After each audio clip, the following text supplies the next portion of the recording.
Last year, I managed to scrape together a 6-week vacation. It started in late June and went all the way through July. It took a lot of overtime and saving up, but it was going to be a magical time. I'd bought a new car and was going to drive state by state to visit friends and family. You know, the aunts and uncles you haven't seen for a decade, the cousins, the childhood friends. I had it all planned out. 5 days before the vacation started, those plans changed. I was coming back from lunch and a sedan blasted through a red light as I crossed the road. It clipped my left side, snapping my knee and shin bone. Did some pretty nasty damage to my left elbow as well. So all my packed bags were abandoned in the hall, and my new car was left to collect pollen dust in the driveway. It took me an entire afternoon just to call everyone and cancel on them, one by one by one. Maybe next year, right? So my magical summer was turned into an involuntary staycation. I live in a townhouse. Great location, about a 10-minute walk off Main Street. The house is split into 3 parts, each one a separate space. I lived on the top floor, 3 rooms and a kitchen. Not much, but spacey.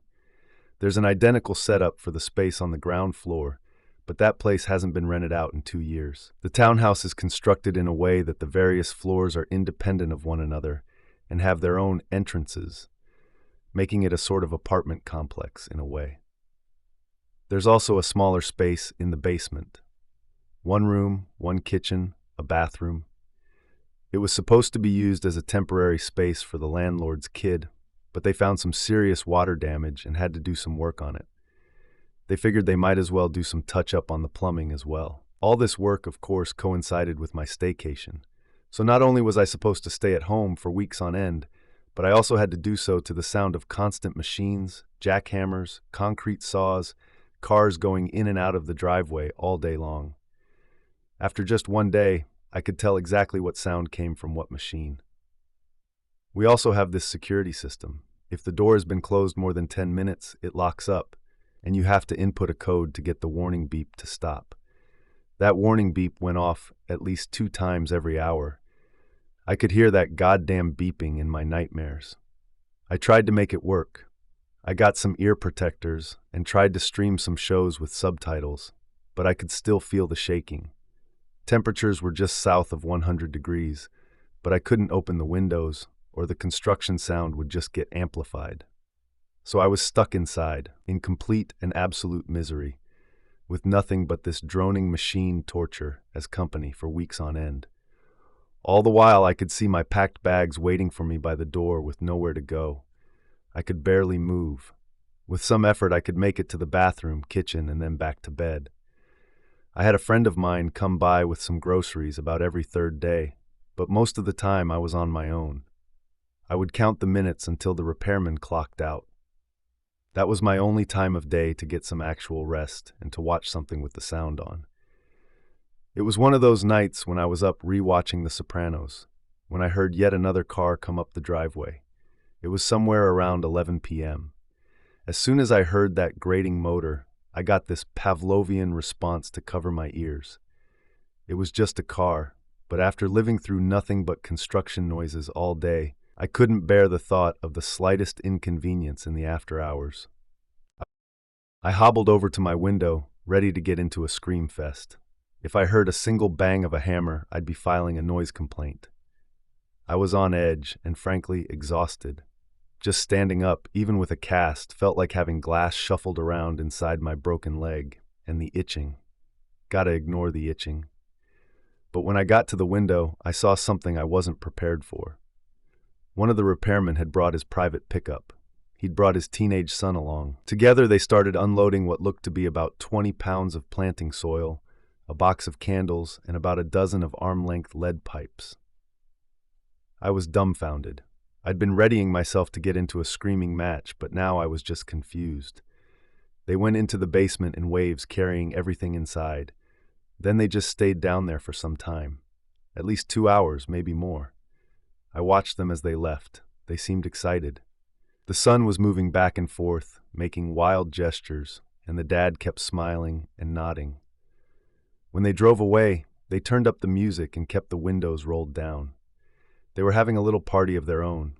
The next day, no one showed up. It was a Wednesday, and they should have been there, but no one came. All the tools were left outside. They were far from done. The driveway was a mess, and there was plenty of work to be done. Still, I couldn't complain about having a quiet afternoon for the first time in literal weeks. I spent the day without my ear protectors, rewatching all the Jurassic Park movies. That night, 2 cars pulled into the driveway. The guy with the pickup from the previous night and an old mud-colored sedan. 4 people in total, none of which I recognized. 2 guys, 2 women, all of them somewhere in their 40s and 50s. I couldn't see what they brought, but it was entire bags and boxes full of stuff. The only thing I could recognize was a handful of royal blue plastic tarps and rope. They were down there for hours. I hobbled over to my front door to listen to what they were doing, but all I could hear was speech and a little cheer every now and then. At one point, someone exclaimed something, and the others laughed. It sounded like they were having a good time. I didn't like it, not one bit. They didn't leave until about 3 in the morning. I heard them get into their cars, laughing all the way. I was tired enough to almost fall asleep standing up at that point, but I decided to do something. I wanted to know what was going on. It took a lot of effort just to convince myself to try. I had my phone with me, just in case. A wrong step could send me right back to the emergency room. I got out the front door, hobbled my way to the ground floor, and all the way up the side of the house to the basement entrance. It took me about 15 minutes. The basement had been locked up for the night, but my front door keys could open the lock for both the ground floor and the basement. Perks of having a lazy landlord. The lock clicked open. More stairs. The ceiling light didn't work, but there was a large flashlight right by the entrance. I grabbed it and continued downward. The air was damp with smells. Mostly soil, but also dust and plastic. The space wasn't supposed to be very large, but they dug out a massive chunk of ground. It didn't take much effort to see that something wasn't right, though. The entire concrete floor had been ripped open. This was probably part of fixing the water damage. They'd covered the raw dirt with blue plastic tarps and then started to fill it with planting soil. Along the edges of the dugout hole were lead pipes. They'd been driven into the ground and had a candle placed atop, like standing torches. 12 of them in total, in a perfect circle. And in the middle of that circle was a safe. It was this massive iron box like some turn-of-the-century level thing, as tall as a small child. It was balancing in the middle of the room on top of a flat rock, the only space that hadn't been dug out. The safe seemed brand new, like it had been polished and cleaned. It looked like the crew had started to just dig out the floor, but as soon as they encountered this, they'd excavated it completely. There was a ladder leading down into the hole, but I couldn't use it. Not in my condition. I remember just standing there with flashlight in hand, not knowing what would pop up in front of me next. It felt surreal. There were little details all over the place. An empty wine bottle in the corner. Little holes in the dirt where seeds had been planted. A watering can by the edge of the stairs. There were blankets covering the edge of the hole, making it easier to sit by. Not that I would. I also noticed cigarettes, a radio, and batteries. Candles everywhere, in the exposed pipes, on the floor, on boxes lined against the walls. Everywhere. I tried to make sense of it. Whatever they were doing down there wasn't part of the job. Still, I had a hard time figuring out what exactly they were up to. Hello? The voice was distant yet clear. I got the mental image of a flower bursting through concrete, something making its way through a barrier. But there was no question about it. It was coming from the safe. I think it was a woman. I'm sorry. Are you new here? I leaned against one of the beams for support and fixed the flashlight on the safe. It was large, but not large enough to fit an adult woman. Unless she was crammed in there.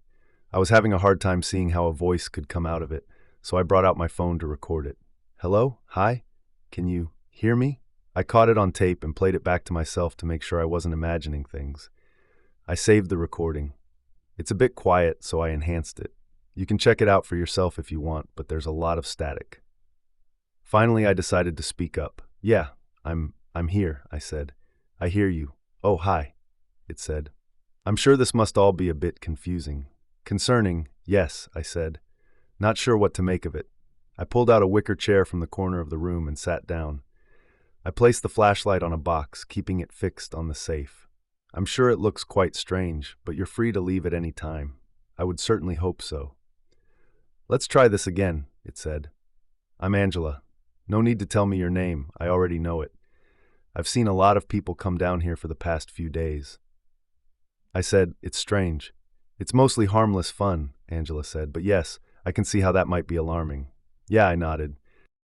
Be whoever I want. The only world I've ever known is the one where you close your eyes and just live. And I can share that experience with you. My friends on the outside, I've never experienced something like that, I admitted. But this seems incredible. Shouldn't we call someone? Do something? I suppose you could, she said. Maybe the police? Or your landlord? Maybe a great scientist? But who's to say they won't put me somewhere bad, or use me for something sinister? How do you know I won't do that? I said. I'm not better than anyone else. I'm a pretty good judge of character, said Angela, and I think the two of us will get along just fine. We chatted for another 30 minutes. Just small talk about everyday life. My job, my relationships, my dreams and hopes. She was very curious and supportive. When I finally had to leave to get some sleep, I couldn't help but long to be back. But before I left, Angela stopped me. Next time, won't you bring me something? She said. It feels good when things change. That's why they bring things here. A poster, maybe some crayons to draw on the walls. Why? I asked. The safe. It needs things to change. If they don't, it sort of lulls itself to sleep, bringing me along. So you need an offering? No, nothing like that. Nothing dramatic. Just something that changes this space, makes it look different or feel different. I'll think about it. The following day, the construction noises were back with a vengeance. Louder, seemingly random, and non-stop. They'd brought in not only concrete saws and jackhammers, but also a small wood chipper. I was exhausted from the previous night and spent most of the day just trying to keep my eyes shut. But there was something else as well. I didn't want to get up. I wanted to stay in bed and dream myself back to that impossible day. The wind in my hair, the open road, all worries so far behind we couldn't see them in the rearview mirror. The real world felt cold to me, awkward, like a cocoon wrapped around a struggling insect, yearning to fly free. That night, I skipped dinner and went straight for the basement. I was halfway out the door when I stopped to consider Angela's wish, that I'd bring something. I considered skipping it, but there was that tiny part of me that feared that if I did, she might not show me that magical space again. But if I did, I was subjecting myself to her wish. Then again, it was up to me. I could make my own choices. I decided to bring her an empty flower pot. The plant in it had long since died, and I didn't have a use for it anyway. She seemed to like flowers and dirt, so why the hell not? But the basement door was already open. This time I wasn't alone. There were 2 repairmen down there, along with 3 random strangers. All the candles were lit, casting a warm light across the room, making the shadows dance on the walls. They were all lying on the floor. Some inside the pit with the safe, others on the concrete floor. They looked like they were sleeping, twitching, grunting a word every now and then. Little chuckles, sighs of relaxation, like the strangest slumber party I'd ever seen. The wicker chair I'd sat in the previous night was waiting for me. I'm glad you came back, said Angela. Thank you for the gift. I figured you'd like it, seeing as you have potting soil and all that. I looked around. Standing among these restless strangers felt wrong. They looked too happy, too content. I felt like the only sober guy at a party. Why do you do this? I asked. What's in it for you? I get to live it with you, Angela said, and I can't do it alone. But what's the point? I asked. It's all fake. What's the point of any experience in the end? She asked. It all goes away with us. Sure, but with that point of view, nothing matters. So let's make the best of it while we can. Wait. The blink of an eye. A sunset beach on a tropical island. Palm trees swaying in a warm breeze. Children playing in the water. Distance strumming on a guitar and the thumping bass of a party. Freshly cut honeydew melon on a platter to my right, and an entire night of possibilities ahead of me. Angela, I said out loud, we should talk about this. I knew I wasn't really there. That strange sensation in my stomach was still bothering me, telling me that this was all wrong. Unnatural. I knew I wasn't really there. That strange sensation in my stomach was still bothering me, telling me that this was all wrong. But being there, in that moment, I couldn't discern it from reality. This was Angela's dream for me, and she wanted me to be happy. I was already there. Why shouldn't I indulge? Over the next few days, I started to get to know the other people going down there. Some were part of the construction crew, others were their friends and family. Some went down to spend time with people that had passed. Others were living out dreams of long-lost love or missed opportunities. This one guy was obsessed with a TV show, and Angela helped him live out his dream of being part of the cast. There were about 12 people overall, and I got to know some of them pretty well.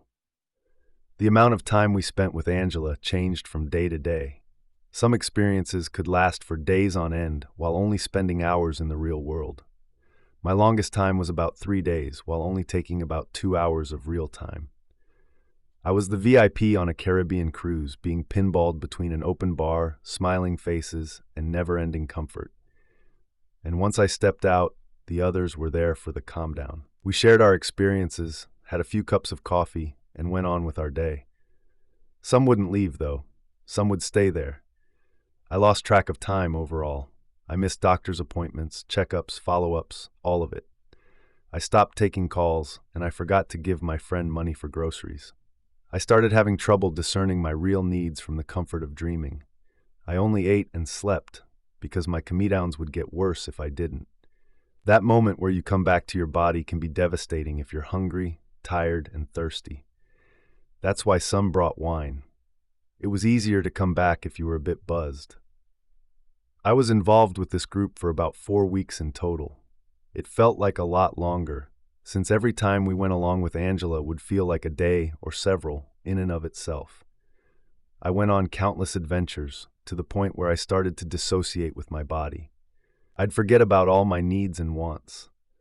Like, what's the point of changing your shirt if you're only going to be awake in this body for another 6 hours or so? It kind of felt like putting on a 3-piece suit before heading to bed. Now, my leg was still broken. I had people come by to help me downstairs, and a lot of us had fixed up that space pretty well. We'd hung lights along the walls, colored the concrete floor with crayons, and watered the sprouting flowers growing from the pots and soil. I don't quite know what they were supposed to be, but it was called Helianthus cerulea. Apparently it was Angela's favorite. We'd made that space our own. Then there was that one night. There were 26 of us in total, all gathered in that basement. I sat in my wicker chair. Others were spread out all across the room.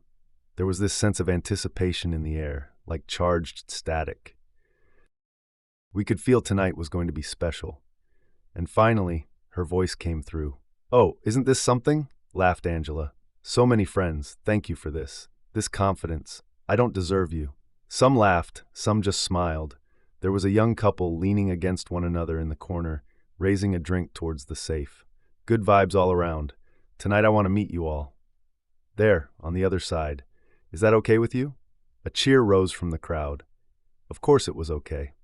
We loved Angela. We were dying to see her. You're all too kind. Sweet dreams, my love. As I exhaled and closed my eyes, something unfamiliar blanketed my mind. And when I opened my eyes, I was somewhere I'd never been before. I was looking down at my naked feet, buried into black sand. My legs were glazed with the light from a red sun setting over a white horizon.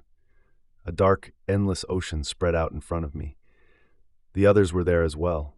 Some looked younger or healthier, but we were all there, our best selves, relieved of worry and pain. "It's different," someone said. "We're really here. We're all really here." Some cheered. A couple of girls were dancing by the water. The young couple was making out, rolling around in the sand. I just stood there, taking in the magnificent view. Closing my eyes, my real life felt like the dream. This was the actual me, dreaming that I was a miserable office drone with a broken leg, a hand brushed against my shoulder. "I'm glad you're here," Angela whispered. I looked up at her. Angela was 7 feet tall. It's hard to describe her. She was sort of devoid of color. Not white, not black, just uncolored. No hair, no scars, neither man nor woman. She looked like a quasi-person who hadn't yet decided on what to be. She had no facial expression. Her eyes had no color. And the strangest detail was her hands. She had no fingernails. I could imagine her looking down on me with benevolence. But at that moment, there was nothing. No matter what I imagined, I could tell there was nothing there. She gave me a pat on the back and turned to the others. "Tonight, you don't have to leave," she said. "You can stay as long as you want. You can go wherever you want. You can go together, alone, or as a group. There are no restrictions. Your generous gifts and your confidence in me have realized my full potential." She dove into the water. We followed her. The waters crowded ahead of me, eager to follow her into the deep. I lagged behind. "Let's go for a swim together," she said, "to distant shores and untold lands beyond. My leg hurts." There was this uncomfortable nerve pinch shooting up the side of my body. I looked down. I could feel the water pooling around my feet. I was perfectly fine, but I could still feel the pain. The real pain. Looking back up, some people were gone. I tried to find the young couple. The girls who'd been playing by the water. Counting heads, I only saw 19 of us. Had some of them gone ahead? As I scanned the surface, I saw a head dip under the water. They didn't come back up. One by one, people started to doubt. Some looked at one another, unsure of what to do. Angela, who was the furthest out, urged us to hurry. "Come then," she laughed. "It's not that far." I saw a man ahead of me have a change of heart. He turned to head back to shore. He met my gaze for a second, and in the blink of an eye, he was pulled under. Panic. We fled back to shore. I saw something moving in the waves. Some who dipped down came back up, screaming for help. Others just screeched like wounded animals. A cacophony of horrible realizations came at me all at once. "Let go of me. Let go." One screamed, "It's got me. It's got me. Please, please, no." As soon as something cold touched my toe, I flinched, and for a moment the spell was broken. I was back in the real world, standing at the edge of the concrete hole. Everyone else had jumped in. Some were having seizures in the dirt. Others had stopped breathing. I saw a young man with a broken neck. I had been putting weight on my wounded leg, which had distracted me from jumping in myself. I'd been compelled, but that tiny bit of pain had kept me grounded. The safe was slightly ajar, and something was emerging from within. Then I was back on that beach. White algae were spreading across the black sand like sickly veins. I saw one man being dragged into the deep, no matter how hard he dug his hands into the sand. There were only a few of us left. "Just a little further," said Angela. "You're almost there." Her voice boomed across the horizon. I tried to run, but I couldn't. My leg hurt too much, but I clung to that pain. I let it radiate through me. I listened to it, and I let it pull me back to what was actually happening. Reality. That spiking ache enveloped me, and I opened my tired eyes. Something let go of my arm as I pulled my way back from the edge of the hole. There were only a handful of bodies left. A colorless arm emerged from the safe, grabbing a middle-aged man by the leg. It started pulling him back. "It's not too late," said Angela, her voice much clearer now. "You can still come with us." "What the fuck are you doing to these people?" I asked. "What is this?" "They're coming with me," she said. "We're going away. You're killing them. You're killing us. With your consent." The body of the middle-aged man snapped and twitched as it was forced into the safe. It reminded me of a snake with an unhinged jaw, devouring its prey whole. Something grabbed my healthy leg and pulled me forward. I tumbled into the pit right next to the safe. From there, in that angle, it looked enormous. My heart pounded, trying to leap out of my chest. This wasn't a well-meaning dream fairy. This was a goddamn predator. I don't want this. You said you did. You don't have my consent. I say no. You don't want this? No, I want to go right now. There was a moment of consideration. The safe was left slightly ajar. Angela took a deep breath. "I'll make you want this." The next part is hard to talk about. In the blink of an eye, I was in a scorching desert. I was chased by rabid beasts longing to rip me apart. They seemed to get closer and closer the faster I ran, and the sand dunes went higher and higher. Sweat stung my eyes, and my lungs were aching from exhaustion. In a way, I knew I could give up. I could give in. I could take Angela's hand and walk peacefully into the unknown. But the beasts caught up to me, and mouthful by bloody mouthful they started tearing me apart, leaving my body broken and exposed in the sand, my throat struggling to breathe. I could feel myself slipping in and out of consciousness. "Tell me when you're ready to go," Angela whispered, brushing my hair. "Just take my hand." I wanted to, but I could still feel my broken leg. This wasn't real. Over what felt like weeks, maybe months, I was tortured. I was shot, drowned, eaten, burned, dismembered. All of it. The worst was when she put me someplace where I knew it'd happen eventually, but not immediately, or when it could happen at any time, but I didn't know when. I had everything I loved destroyed in front of me. Every dream turned nightmare. I was back in that car, with the wind rushing through my hair, and my high school sweetheart punctured my eyes with her teeth. I was eaten alive by family and friends. I was buried alive, hearing people dance on my grave through rotting ears. All my screams went unheard, and all my tears meant nothing. This would never end. This would never stop. A never-ending parade of misery, and no matter how much I screamed, cried, or begged, it didn't matter. I had to submit. I had to give her my consent. I had to, or this would keep going. But I held on to my pain, the real pain. I knew that somewhere out there was the actual world, with real horrors and real experiences, where dreams were just dreams. At some point I woke up in an ambulance, an oxygen mask chafing against my nose. I could smell blood. I couldn't move my arms, and there was a strange tingle in my fingertips, a deafening siren pounding my ears. "He's coming too," someone called out. "Sir?" I remember looking into the eyes of a young man standing next to me. He was trying to check my pulse. "My leg," I said. "It hurts. It really, really hurts." And it did. It really did hurt, for real. One of the other contractors had been wondering what was going on. People had stopped answering his calls. He'd come around to check on the place, only to find me, alone, unconscious in the basement. He'd called an ambulance. Apparently, he didn't stay long enough to listen to Angela, or maybe she was busy talking to me. They pulled me out and took me to the hospital. I fell in and out of consciousness all the way through. Meanwhile, repairs resumed. The first thing they did was fill in the floor. No one told me what happened to the safe. As it turns out, I was in Angela's world for 3 actual days. There were some inquiries about people going missing, but apparently it isn't as uncommon as one would think. My episode was attributed to an overdose on painkillers. The others, well, there wasn't one single explanation. I tried talking to people about it, but it was hard to make them listen. I'm writing this to remind myself that what I experienced was real. I can't talk to anyone about it, since anyone involved is, well, gone. I've since moved to an apartment instead, and my leg is all better. And the further I get from that day, that summer, the more it feels like an impossibility. But I know it happened. I know it did. I think what saved me in the end was getting away from that place. But still, in my heart of hearts, I have to admit, I want to go back. Maybe if I'd followed her, everything would have been okay. And maybe it wouldn't be. If these stories creeped you out, make sure to smash that like button and hit subscribe for more spine-tingling content. Stay safe out there, and remember, sometimes the scariest things are hiding in plain sight. Thanks for watching, and I'll see you in the next story.